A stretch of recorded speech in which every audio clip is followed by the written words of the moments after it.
하나님 말씀 함께 보겠습니다. 구약성경 느헤미야서 8장입니다. 느헤미야서 8장 1절부터 12절까지 말씀을 교독하도록 하겠습니다. 구약성경 737면 느헤미야서 8장 1절부터 12절입니다. 교독하도록 하겠습니다. 제가 한 절, 여러분들이 한 절 읽겠습니다.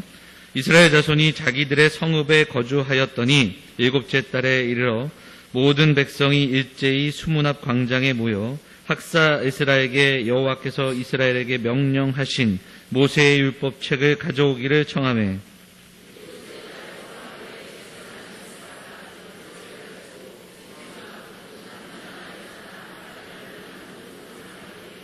수문 앞 광장에서 새벽부터 정오까지 남자나 여자나 알아들을 만한 모든 사람 앞에서 읽음에 뭇 백성이 그 율법책에 귀를 기울였는데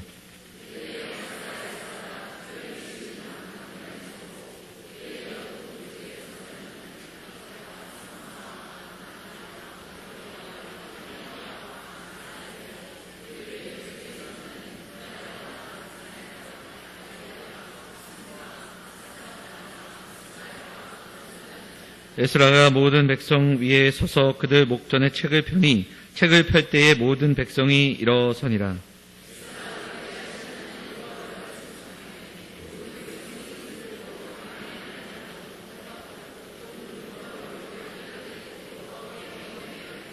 예수아와 바니와 세레바와 야민과 악불과 사부대와 호디아와 마아세아와 그리다와 아사랴와 요사밧과 하난과 불라와 레위 사람들은 백성이 제자리에 서 있는 동안 그들에게 율법을 깨닫게 하였는데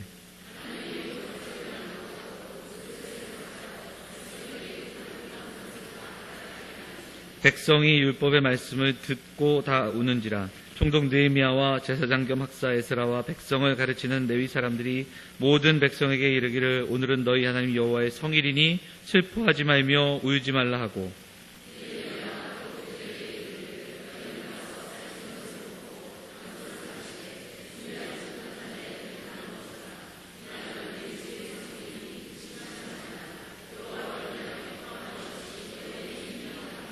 레위 사람들도 모든 백성을 정숙하게 하여 이르기를 오늘은 성일이니 마땅히 조용하고 근심하지 말라 하니 먹고 마시며 나누어 주고 크게 즐거워하니 이는 그들이 그 읽어 들려준 말을 밝히 알미라. 아멘. 할렐루야.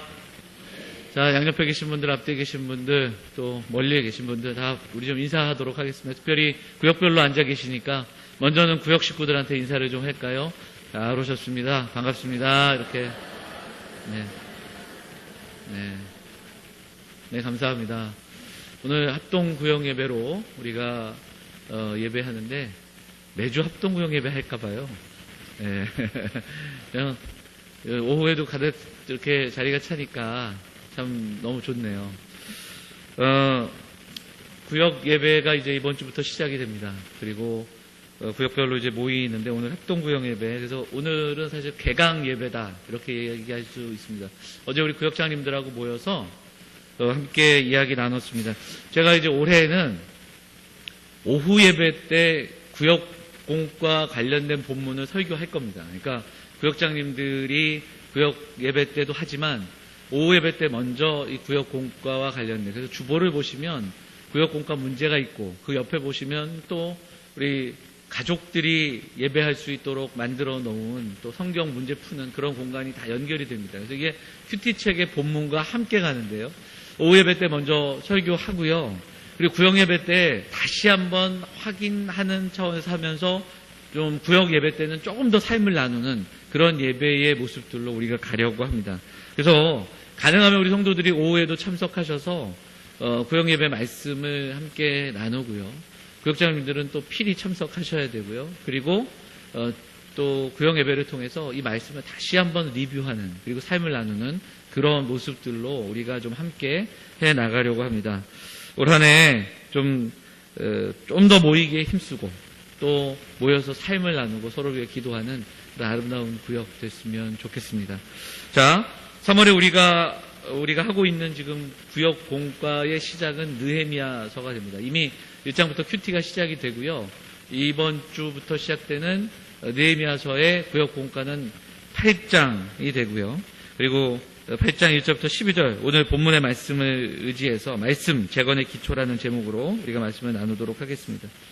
느헤미야서는 역사서 중에 시기를 딱 정하면 언제냐면 포로 귀환, 그러니까 70년 바벨론 포로기를 마치고 돌아와서 1차와 2차, 3차의 3번에 걸친 포로의 귀환이 있었습니다. 자, 그러면 몇 번째 귀환이 배경이 될까요? 1차, 2차, 3차 셋 중에 하나만 찍으시면 됩니다.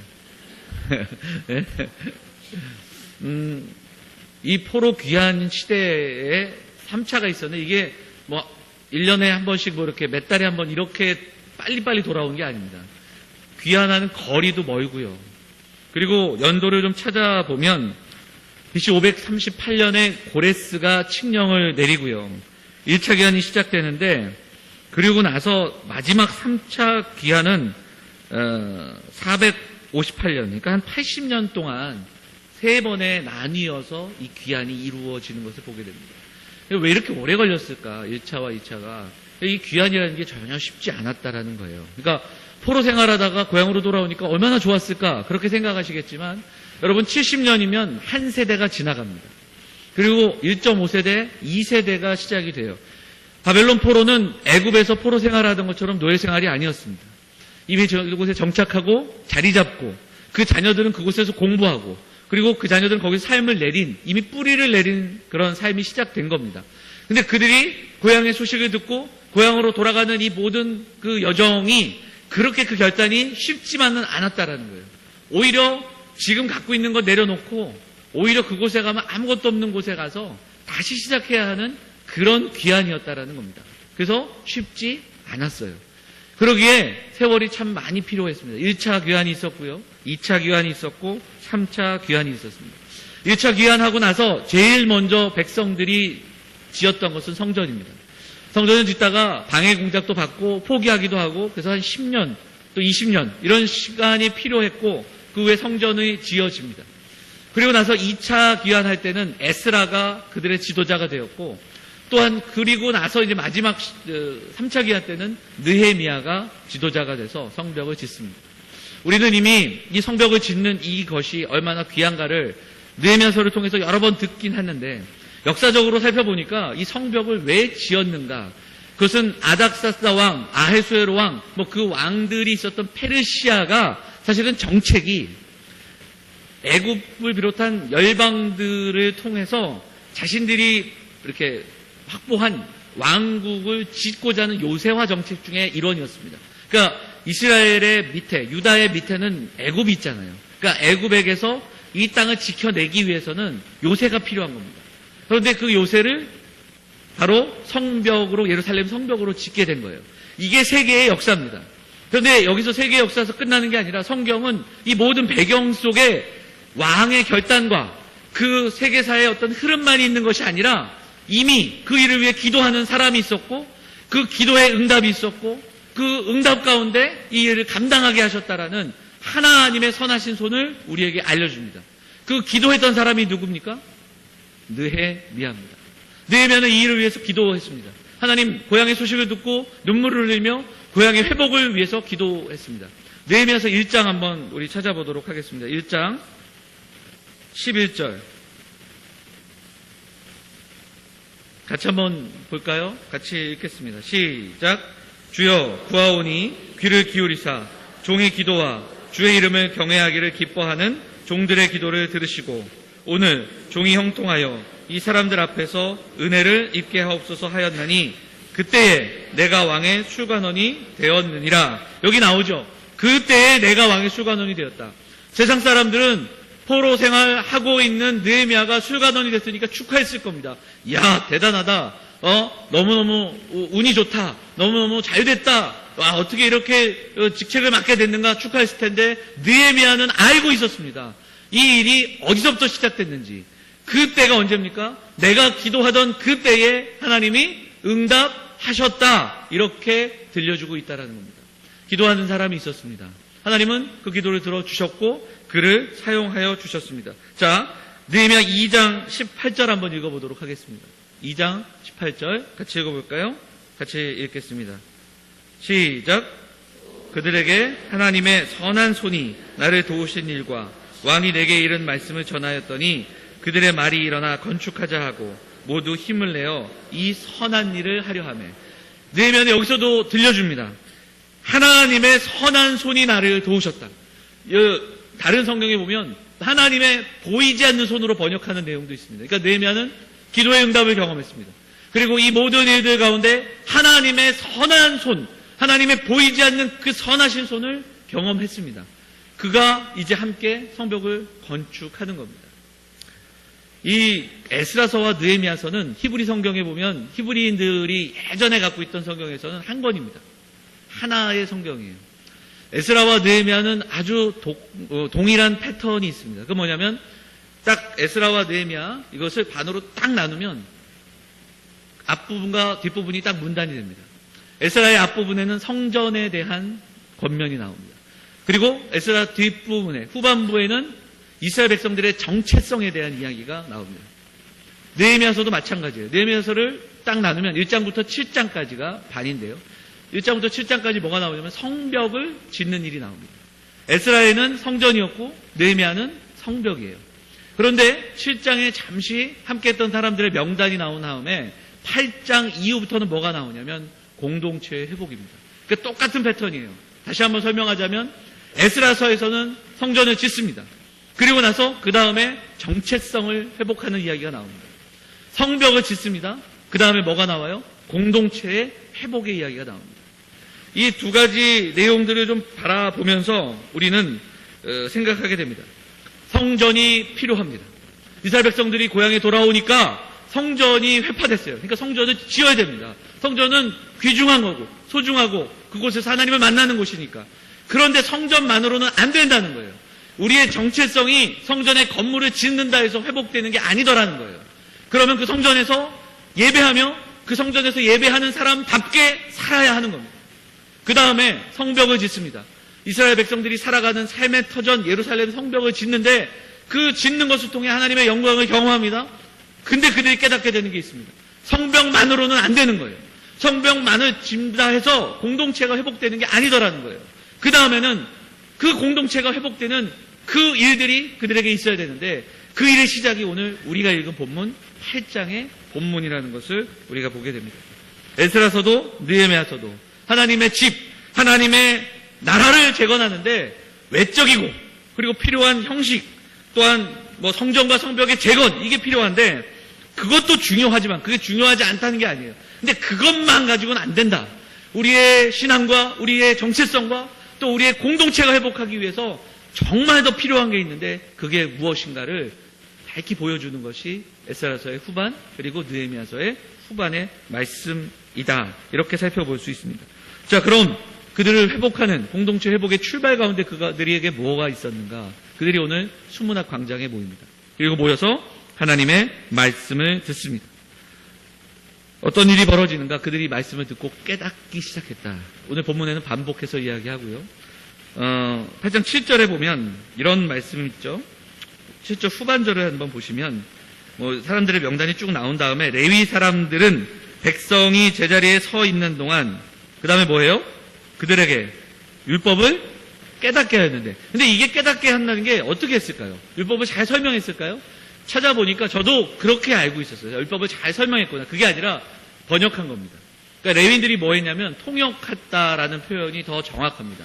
그 당시에 그 바벨론 땅에서 70년 동안 살았던 사람들이 주로 썼던 언어, 그 땅의 언어, 아람어 뭐 이런 부분들이 있었기 때문에 그 언어를 해석해서 하나님의 말씀을 들을 수 있도록 그러니까 하나님의 말씀을 그들의 언어로 들을 수 있도록 그들에게도 깨닫게 하는 그런 그 장면이 7절, 8절, 9절에 나오는 겁니다. 자, 9절 말씀만 한번 읽어볼까요? 그들이 어떻게 반응하는가 같이 읽겠습니다. 시작. 백성이 율법의 말씀을 듣고 다 우는지라. 총독 느헤미야와 제사장 겸 학사 에스라와 백성을 가르치는 레위 사람들이 모든 백성에게 이르기를 오늘은 너희 하나님 여호와의 성일이니 슬퍼하지 말며 울지 말라. 이렇게 이야기합니다. 눈물을 흘립니다. 말씀을 깨닫고 그들 안에 주체할 수 없는 눈물이 흐르기 시작합니다. 이 수문학 광장의 모습을 사람들은 뭐 최초의 부흥회다 뭐 이렇게도 설명하기도 합니다. 근데 여러분, 부흥이 무엇인가? 사람들이 많이 모여서 부흥이 아닙니다. 진정한 부흥은 그 자리에 있는 사람들의 가슴에 하나님의 말씀이 채워지는 겁니다. 진정한 부흥은 예수 믿지 않던 자들, 예수님 없이 살던 그 인생 속에 예수 그리스도가 가득 차는 것, 우리의 가슴에 복음이 채워지고 예수 없는 삶으로는 살아갈 수 없는, 예수 없이 살던 인생이 예수 가득한 인생으로 살아가는 것, 그것이 부흥인 줄 믿습니다. 오늘 수문 앞에서는 그런 일들이 벌어지는 거예요. 성전을 짓고 성벽을 지어서가 아니라 정말 근원적인 기쁨과 근원적인 깨달음을 경험하고 그들이 지금 함께 울며 함께 결단하며 나아가는 모습이 오늘 본문의 말씀인 것을 보게 됩니다. 자, 8장 13절, 12절까지 읽었는데요. 13절 한번 읽어볼까요? 13절. 자, 13절을 보면 족장들과 제사장들과 레위 사람들이 율법의 말씀을 밝히 알고자 하여 또 에스라에게 또 모였습니다. 이게 다음 날에 있는 일이에요. 자, 14절 같이 읽어볼까요? 시작.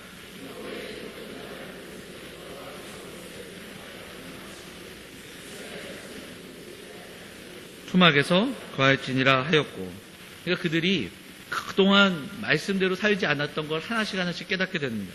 오늘 오전에 우리가 나눴던 말씀과도 연결이 되는데요. 그들이 무엇을 깨닫냐면 절기를 지키지 않았다는 것을 그제서야 깨닫게 되는 겁니다. 그리고 하나님의 말씀대로 내가 제대로 살지 않고 있다는 것을 깨닫기 시작합니다. 하나님의 말씀으로 점검되고 그리고 그 말씀을 통해서 삶이 진단되는 장면이 여기에 나오고 있다는 겁니다. 사랑하는 여러분, 하나님의 말씀이 우리의 삶을 진단하는 역사가 있어야 합니다. 말씀으로 진단받고 말씀대로 살아가고 있지 않다는 것을 깨닫는 일들이 우리에게 있어야 합니다. 다윗이 고백하는 것처럼 주의 말씀은 내 발의 등이요. 이 고백이 있어야 됩니다. 우리가 말씀을 묵상하고 말씀을 지키면 우리가 말씀을 지키는 것이 아니라 그 말씀이 우리를 지켜주는 그 놀라운 일들을 경험하는 저와 여러분 되어야 할 줄 믿습니다. 사랑하는 여러분, 느헤미야서의 역사는 아주 간단하며 단순합니다. 말씀을 붙잡고 기도하는 사역자들이 있었습니다.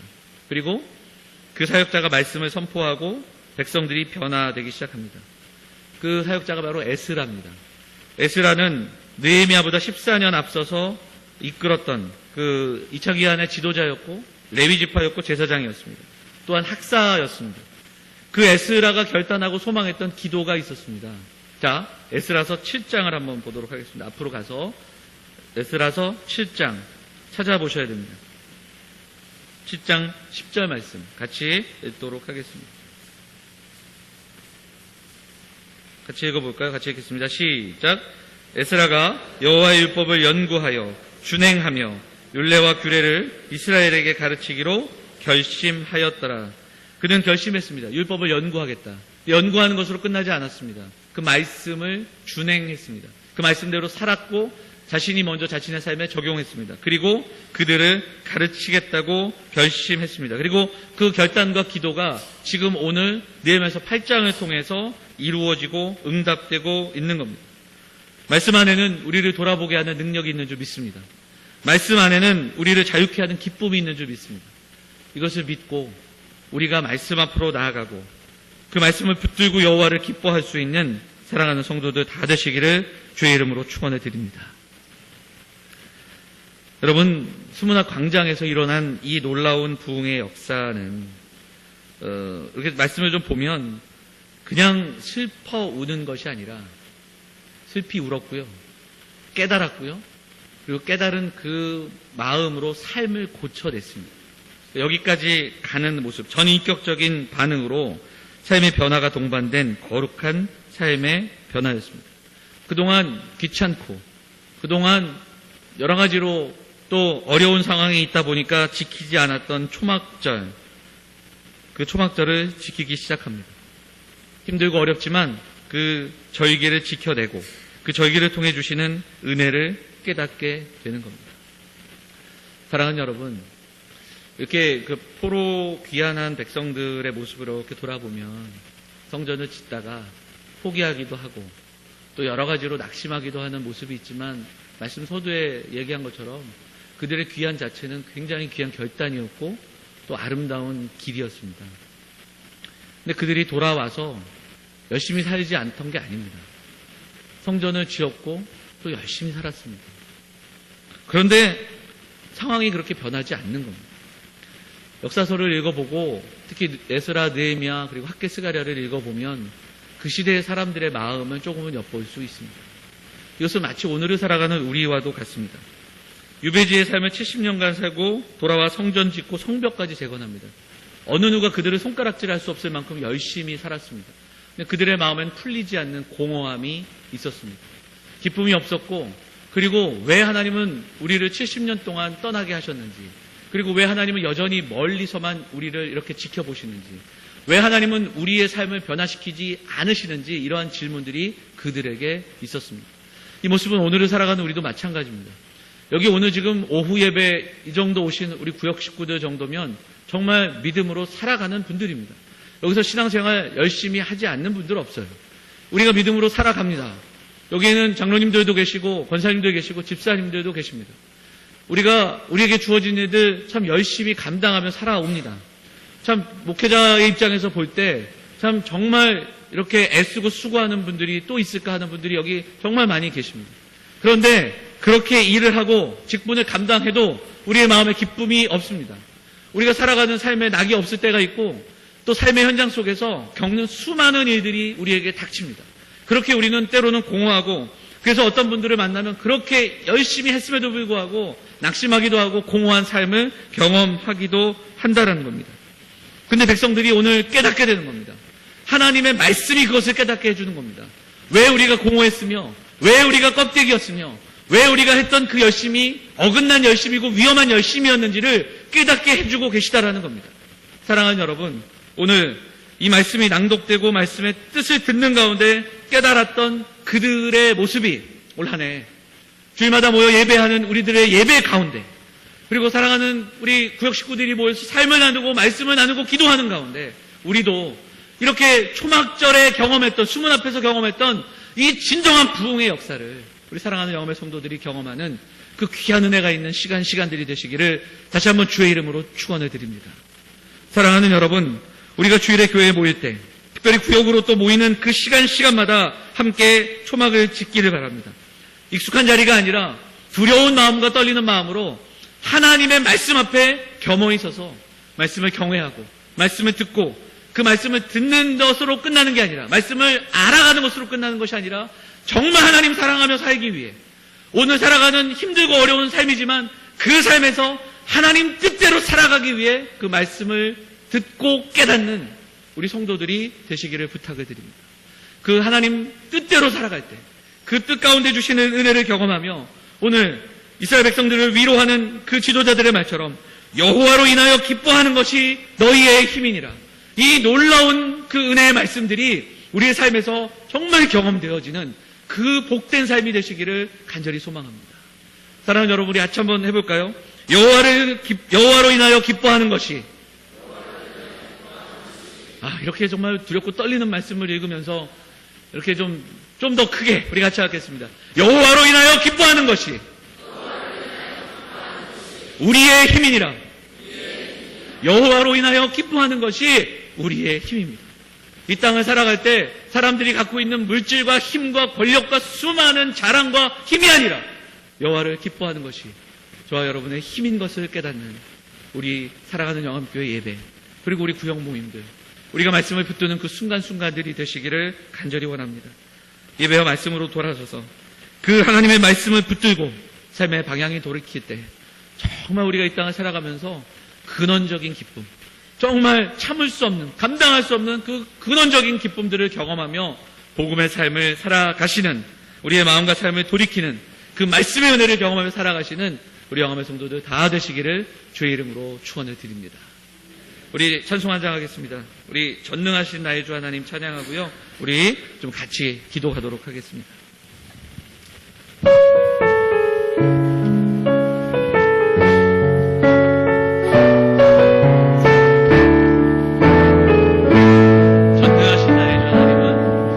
전능하신 나의 주 하나님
것이 우리의 힘인 것을 깨닫는 한 해 되고, 모여 예배할 때마다 그 말씀의 은혜를 깨달으며 우리의 삶이 돌이켜질 수 있는 은혜를 소망하며 함께 말씀 붙들고 우리 삶의 가장 연약한 그곳에 그 말씀을 담글 수 있는, 우리의 삶을 순종할 수 있는 우리가 되게 해달라고 오늘 말씀 붙들고 함께 기도하도록 하겠습니다. 같이 기도하겠습니다.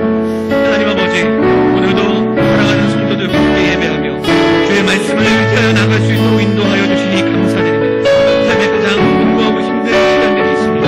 하나님, 해결되지 않는 우리 삶의 문제와 우리 주변의 애들이 우리에게 산재되어 있지만 하나님, 어떤 것으로도 우리의 열심만으로도 우리 하나님 우리가 하는 직분으로, 하나님 우리의 노력으로, 우리의 수고로, 그것이 아니라 우리의 말씀이 우리의 삶을 판단하는 그러한 우리의 삶이 될 수 있도록 말씀을 깨닫고 말씀으로 우리의 삶의 연약한 부분들이 다시 한번 세워지는 은혜가 있을 수 있도록 하나님, 사랑하는 성도들에게 복되시고 하나님의 말씀 앞으로 나아가는 예배를 사모하며 예배 가운데 하나님 말씀 붙들며 하나님 기다리며 순전한 마음으로 하나님 앞에서는 귀한 믿음의 상대가 될 수 있도록 하나님이 도와주시옵소서. 하나님 우리의 삶을 돌아보고 어디들이 우리를 잡아 주고 다시 한번 주어 속에 하나님과 귀하게 하나님 세상의 힘과 세상의 하나님 소리와 세상의 죄와 싸울 수 있는 하나님 믿음의 사람들에게 우리를 살아가는 삶이 다시 한번 여호와를 진정으로 기뻐하며 여호와를 슬퍼하며 여호와를 기뻐하는 사람들이 될 수 있도록 하나님이 도와여 사랑하는 성도들에게 다시 한번 여호와를 기뻐하는 성도들에게 하나님 예배의 공격과 말씀의 은혜와 하나님 기도의 응답이 날마다 나만을 가운데 사랑하는 성도들에게 하나님 도와여 주시옵소서. 우리 한 가지 더 기도하겠습니다. 우리 구역 모임을 위해서 이 시간에 기도하겠습니다. 참 모이기에 힘든 바쁘고 분주한 시대를 살아가지만 우리가 좀 결단했으면 좋겠습니다. 모이기에 힘쓰겠습니다. 모이는데 우리의 또한 마음과 결단이 있는 올 한 해, 또 모이는 그 가운데 삶을 나누고 서로를 붙들어주고 정말 하나님께서 맺어주신 아름다운 구역원들을 살피고 섬기며 우리에게 주신 이 작은 공동체들이 먼저 세워지는 은혜 우리가 소망하면서 함께 기도하겠습니다. 특별히 이 일을 위해 수고하는 우리 구역장님들, 또 우리 거찰님들 위해서도 기도하면서 우리 구역을 위해 이 시간 함께 기도하도록 하겠습니다. 같이 기도하겠습니다.